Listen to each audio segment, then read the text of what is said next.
Revocatus Chipando, Baba Levo, kwa heshima kubwa naahidi. Mheshimiwa, soma jina lako sahihi. Ndio hilo mheshimiwa. Baba Levo sio jina lako rasmi. Okay. Anza upya kiapo chako.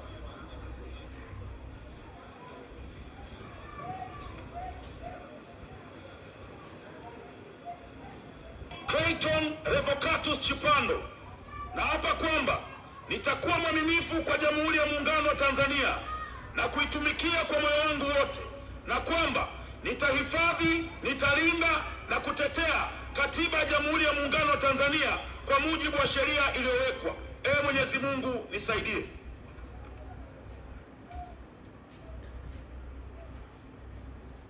Mimi Clayton Revocatus Chipando, kwa heshima kubwa naahidi mbele ya bunge tukufu kuwa nitakuwa mtiifu na mwaminifu kwa nchi yangu ya Tanzania, na kwamba ninaahidi kuilinda na kuitumikia na kuitetea Jamhuri ya Muungano wa Tanzania kwa nguvu zangu zote na moyo wangu wote. Ee Mwenyezi Mungu nisaidie. Mheshimiwa Condesta